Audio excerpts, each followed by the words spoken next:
My girlfriend demanded I babysit her sister's 3 demon children every weekend so they could go clubbing. I said no. She said step up or get out.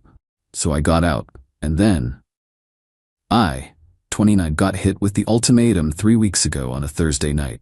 My girlfriend, 27, and I had been together for 2 years, living in my condo for the past 8 months. Things were decent until her sister moved back to town 6 months ago with 3 kids, ages 3, 5, and 7.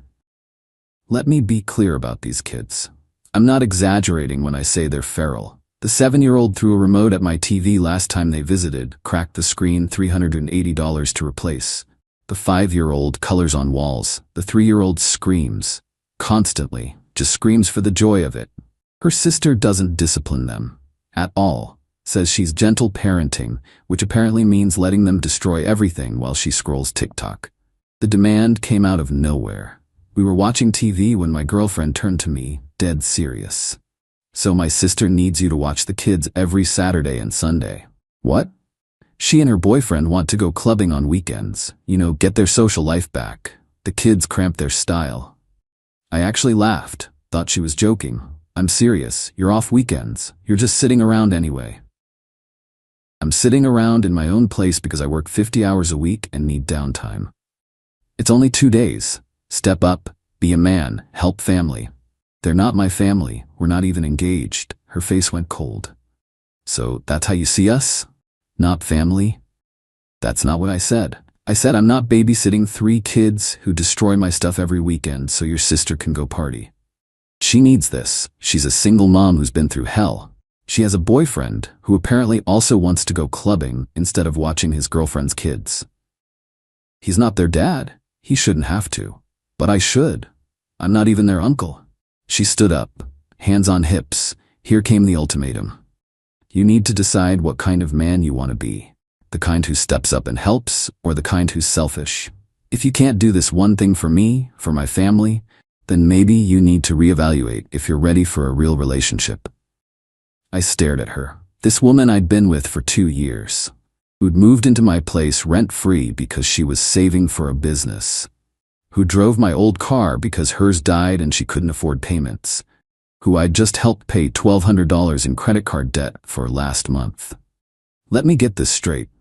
If I don't babysit your sister's kids every single weekend, you're threatening to leave? I'm not threatening anything. I'm telling you to step up or get out. Then I'm out. Her jaw dropped. What? You heard me. I'm not doing it. And if that's your line in the sand, then we're done. You're seriously choosing to be alone over helping for a few hours? I'm choosing not to be voluntold to babysit every weekend for the foreseeable future. There's a difference.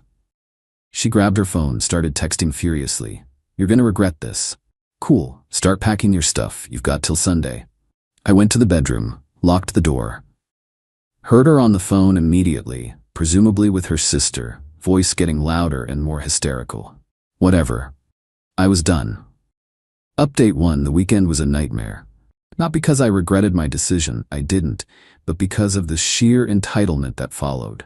Friday morning, her sister showed up, pounding on my door at 7 a.m. I was getting ready for work. Opened the door. There she stood with all 3 kids. You need to watch them today. My boyfriend and I are going to look at apartments. No. What? Your sister doesn't live here anymore. Neither do your childcare problems. She said you guys had a fight. You'll work it out. Just watch them for today.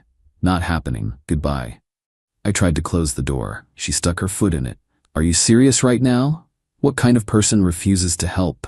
The kind who doesn't get voluntold to provide free childcare. Move your foot. They're just kids. What's wrong with you? Your boyfriend can watch them. He lives with you. He has to work. So do I. In about 30 minutes. Move your foot. The 7-year-old chose that moment to try to run past me into my condo. I blocked him. Nope. Not today, buddy. Her sister scooped him up, glaring at me. You're an asshole. My sister deserves better. She had better. Then she tried to volunteer me as a free weekend nanny. Have a good one. Closed and locked the door. Could hear her yelling outside for another minute before she left. Got to work, texted my girlfriend. Your sister tried to drop the kids off. Don't send people to my place. Her response, you're being ridiculous. This is why we're having problems. Me, We don't have problems. We're broken up. Get your stuff by Sunday or I'm packing it myself. No response. Saturday, I changed my locks. Called a locksmith, paid $220, new deadbolt installed by noon. Also changed my garage code and gave my building's front desk explicit instructions. My ex-girlfriend is not a resident and should not be allowed up without me approving it first. Sunday at 10 a.m., doorbell rings. Building called up first. It's her sister, and their mom. I let them up. Had everything packed already. Took me most of Saturday. Her clothes, toiletries, that stupid collection of decorative pillows she insisted on, her yoga mat she never used, everything in boxes by the door. They came in, well, tried to. I blocked the entrance. Boxes are here. You can take them. Her mom started immediately. Young man, you can't just throw her out. I didn't throw her out. She gave me an ultimatum. I made a choice. Now she has until end of day to collect her belongings. My girlfriend's eyes were red. She'd been crying. For a second, I almost felt bad. Then her sister opened her mouth. This is insane. All she asked was for a little help with the kids. She demanded I babysit every single weekend indefinitely. That's not a little help. That's free labor. They're kids. You're supposed to love them like family. I'm not family. Your sister and I were dating. Past tense. Her mom jumped in. You've been together 2 years. You don't throw that away over babysitting. She threw it away when she issued an ultimatum. I just called her bluff. My ex finally spoke. Can we please talk? Alone? We can talk right here. You've got about 15 boxes to carry down. Better get started. You're not even going to listen to me? About what? How I'm selfish for having boundaries? How I should sacrifice my weekends? Nah, I'm good. Her sister stepped forward, getting in my face. You know what? You're pathetic. A real man would establish boundaries and not let people take advantage of him. Your turn to finish that sentence. She sputtered. No comeback ready. Look, I said, I'll make this simple. Everything's packed. Take it now. If anything's still here at 6 p.m., it goes to donation. Your choice. They took the boxes. Took 3 trips. Time. The whole time, her mom kept muttering about how I was making a mistake, how I'd never find anyone as good as her daughter, how family helps family. On the last trip, my ex tried one more time. I can't believe you're doing this over something so stupid. It's not stupid to you. You literally ended our relationship over it. You said step up or get out. I got out. I didn't mean. You meant it. You don't give someone an ultimatum unless you're prepared for them to choose the other option. You weren't. That's on you. They left. I deadbolted the door, checked every room, found one of her hair straighteners in the bathroom, tossed it in a box, left it in the hallway with a note. Forgot this. Felt weird the rest of the day. Not sad, exactly. More like relieved. Like I'd been carrying something heavy and finally put it down. Update 2. Week 2 is when things got properly insane. The entitlement reached levels I didn't think possible. Monday, I got a Venmo request from her sister for $400. The note said, childcare fees you would have paid. I declined it. Added my own note. That's not how any of this works. She sent another request, $600 this time. Emotional distress. Declined. Blocked her on Venmo. Tuesday, my ex started the phone campaign. Called me 23 times from different numbers. I answered the last one. You need to stop. We need to talk about the car. The car. Right. My old Honda Civic. I'd been letting her use it because her car died 8 months ago and she couldn't afford payments. Title, insurance, registration, all in my name. She'd been promising to save up and buy it from me for $3,500. What about it? I need it. For work. Then buy it. We agreed on $3,500. I'll sign the title over when you pay. I don't have $3,500. Then I guess you don't have a car. You can't just take it. I've been driving it for months. Borrowed. You've been borrowing my car. Borrowing ends when we're not together. Bring it back by Friday or I report it stolen. Stolen? It's not stolen. I've been using it. With my permission, which I'm now revoking. Friday, 5 p.m., keys in car. I hung up. She called back 14 more times. Didn't answer. Wednesday brought a new player. Her dad. He called my work number. Someone gave it to him. Probably her mom. We need to discuss your behavior. Who is this? This is my daughter's father. You owe her an apology. I don't owe anyone anything. This conversation is over. Now you listen here. I hung up. He called back. I sent it to voicemail. You left a message about respect and manning up and how his daughter deserves better. Deleted it. Thursday, the sister showed up at my building again. Building called me first. I told them not to let her up. She apparently threw a fit in the lobby. Security had to ask her to leave. She posted about it online. I know because 3 people sent me screenshots. Some rant about how I was keeping her from her sister and showing my true colors. Comments were split, half agreeing with her, half pointing out that I wasn't obligated to let anyone into my private residence. I didn't respond to the post, just screenshotted it and saved it, just in case. Friday at 3 p.m., my ex texted from yet another number. Can't bring the car today. Need more time. Me 5 p.m. Not negotiable. Her, you're being unreasonable. I need transportation. Me, Uber exists 5 p.m. Her, what if I can't make it? Me, then at 5:01 I call the police and report my vehicle stolen. Her, you wouldn't. Me, try me. 4:57 p.m. She pulled into my building's garage. I met her there. She got out, threw the keys at me. They hit the ground. You're an asshole. Keys on the ring. Leave. She stood there like she was waiting for me to, what? Apologize? Invite her up? Can we please talk? Really talk? No. You're just gonna throw away 2 years? You threw it away when you gave me an ultimatum. I'm just living with your decision. It wasn't an ultimatum.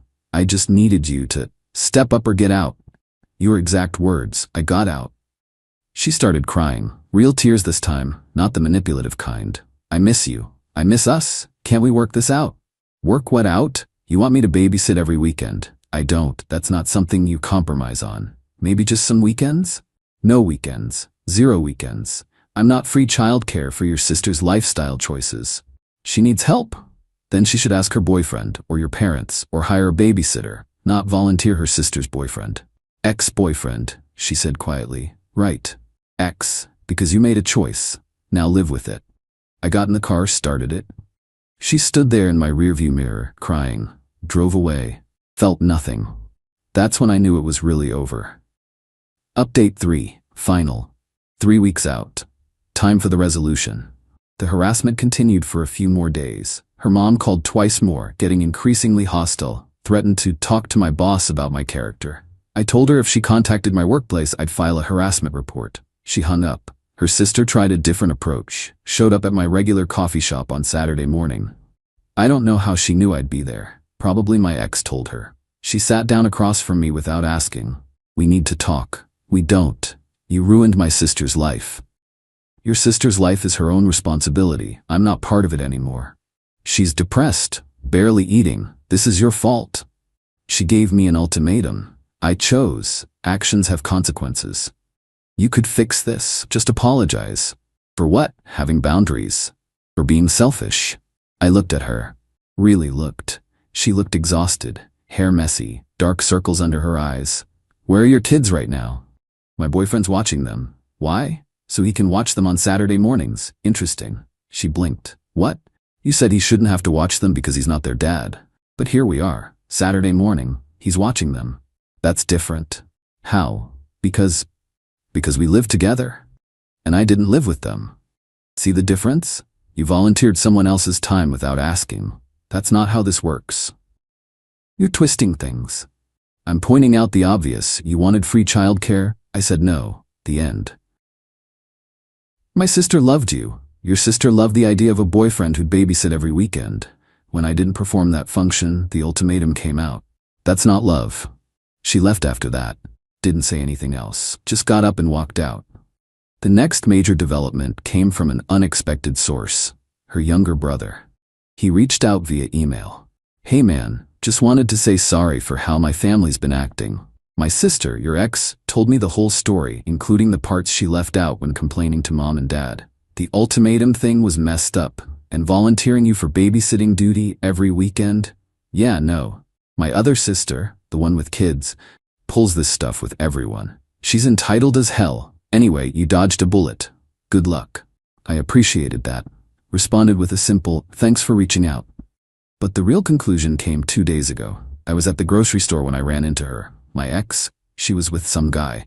Not her sister's boyfriend, someone new. We made eye contact. She looked away fast, kept walking. The guy with her didn't even notice. That's when it hit me. She'd already moved on, or was trying to, and I realized So had I. I'm not dating anyone, not rushing into anything, but I'm good. Better than good, actually. My place is quiet. I come home to peace. My weekends are mine again. I've been catching up on projects I'd put off, fixed the screen door that'd been broken for months, painted the spare room, little things. The financial aspect worked out better than expected, too. She'd been living rent-free for 8 months. I'd been covering her car insurance, $140 a month, her phone, $65 a month as part of my plan, groceries mostly, streaming services. Quick math? I was out about $800 a month supporting her lifestyle. That money's back in my account now. Feels good. The car situation resolved itself too. I sold the Honda a week ago for $4,200, more than I'd offered it to her for. Used the money to cover the TV she cracked and had a nice chunk left over. Her sister actually sent me one final text yesterday from a different number. "Hope you're happy. My sister's moving on. Found someone better." I replied, "Good for her. I'm happy too." And I meant it. Not in a bitter way. Genuinely meant it. Because here's the thing. The ultimatum was a gift. It showed me exactly who she was and what she valued. She valued her sister's convenience over our relationship. She valued being able to volunteer my time without asking.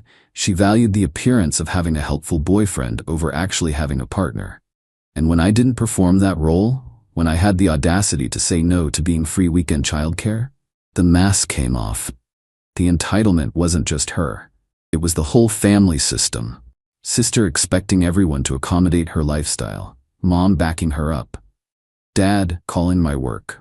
They all believed they were entitled to my time, my space, my resources. And when I said no, I became the villain. But I'm okay being the villain in their story. Because in my story, I'm the guy who knew his worth and didn't compromise it. Would things have been different if she'd asked instead of demanded? Maybe. If she'd said, "Hey, my sister's struggling, could you help out once in a while?" I might have said yes occasionally. Emphasis on occasionally and voluntarily. But she didn't ask. She demanded, then threatened. And that told me everything I needed to know. Life's too short to be someone's free labor. Too short to be with someone who sees you as a resource to exploit rather than a partner to respect. I'm 29. Got a decent job. Own my place. Got friends who actually respect my time. That's enough. The whole situation taught something important. When someone gives you an ultimatum, they're doing you a favor. They're showing you exactly how much they value you. And sometimes the answer is not enough.